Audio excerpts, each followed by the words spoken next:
उज्ज्वल ने मुझे प्रश्न भेजा था। उन्होंने लिखा था कि आजकल जो परिस्थिति चल रही है उसमें तमाम तरह के मैसेजेस इधर उधर घूम रहे हैं, रोटेट कर रहे हैं।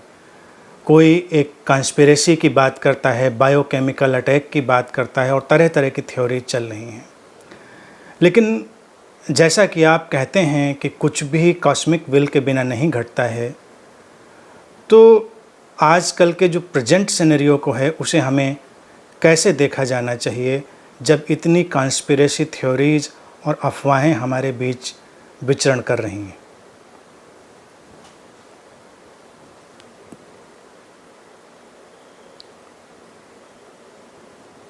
देखिए, एक बात तो निश्चित है कि कुछ भी नहीं होता उस कॉस्मिक विल के बिना। जो कुछ है वो उस जागतिक शक्ति के अनुसार ही होता है। वो कॉस्मिक विल या गॉड्स विल जो इस टोटलिटी से निकलती है उसका अपना ढंग है, उसके अपने तरीके हैं किसी भी चीज़ को करने के। यहाँ तक कि जो अफवाहें भी हैं, अफवाहें भी उसी तल से निकलती हैं। अफवाहें भी उसी कॉस्मिक विल के अनुसार ही घटती हैं, क्योंकि कुछ और तो स्रोत है नहीं जिससे वो कुछ घट सके। मैं नहीं समझता कि कितनी कॉन्स्पिरेसी थ्योरीज ठीक हैं, कितनी ठीक नहीं हैं। और एक बात तो तय है कि ये वक्त ऐसा है कि जिसमें हमें अफवाहों पर बहुत ध्यान नहीं देना चाहिए। अफवाहों से बच सकें तो बहुत बेहतर होगा। लेकिन जो भी सिनेरियो है उसमें एक चीज़ तो तय है, इस तरह से या उस तरह से ये पूरा जो परिदृश्य है, ये जो पूरा सिनेरियो है वो रेगुलेट हो रहा है।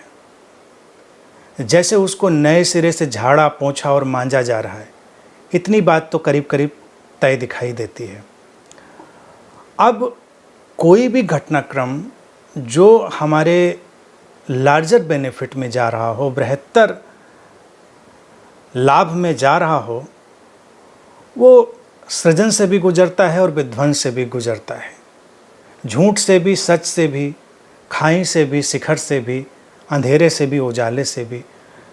ये द्वैत पर चलता हुआ एक नृत्य होता है, डांस ऑफ डुअलिटी होता है, जो इस पूरे ह्यूमैनिटी के इवोल्यूशन को शेप करता है। तो कॉन्स्पिरेसी थ्योरीज को एक तरफ रख दें, अफवाहों को एक तरफ रख दें, अपनी अवेयरनेस को, अपनी प्रेजेंट मोमेंट अवेयरनेस को एक तरफ रख लें। सब अपनी अपनी जगह पर अपने अपने खांचे में फिट हैं। लेकिन इस सारे सिनेरियो में हम देखें कि निश्चित ही मनुष्यता एक इंट्रोस्पेक्शन में जा रही है। लोगों को अपना पुनरावलोकन, अंतर अवलोकन, इंट्रोस्पेक्शन करने के लिए बाध्यता बन रही है और वो उनके लिए सृजनात्मक है। जीवन पर पुनर्विचार करने का अवसर है और तमाम तरह से जीवन को नई दिशा देने के लोगों के अंदर विचार घट रहे हैं, उनके भीतर रास्ते खुल रहे हैं। तो बहुत सारी चीज़ें हो रही हैं। बेशक ये कॉस्मिक विल के बिना तो हो नहीं सकता। आज देखो, तुम भी देखोगे और मैं भी देखता हूँ, तो ये हैरान करने वाली बात है कि लोग कितने ज़्यादा संयम की तरफ जा रहे हैं, लोग कितने ज़्यादा सदाचार की तरफ जा रहे हैं, लोग किस तरह से अपने जीवन को अच्छा बनाने की कोशिश में लगे हुए हैं। ये सब अगर हम ठहर कर हमेशा ही करते रहें तो अस्तित्व भी कई बार मुझे लगता है कि मेरे कॉन्सेप्ट के अकॉर्डिंग, जो मेरा कॉन्सेप्ट है उसके अकॉर्डिंग मुझे लगता है कि अगर हम कुछ बातों को समझ ही लें तो अस्तित्व में कुछ परेशानियां आए ही नहीं। कुछ परेशानियां आती इसलिए हैं क्योंकि हम कुछ नहीं समझ पाते। तो मूल चीज़ है समझना। तो आज हम समझने के लिए तैयार हैं, वक्त भी है।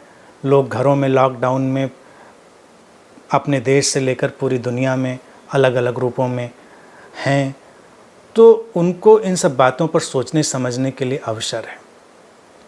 ध्यान और अध्यात्म का जो एसेंस है, सार है, मैं उसको बार बार कह रहा हूँ, इस समय वो अनिवार्यता बन गई है, एसेंशियलिटी बन गई है, वो लग्जरी नहीं रही है।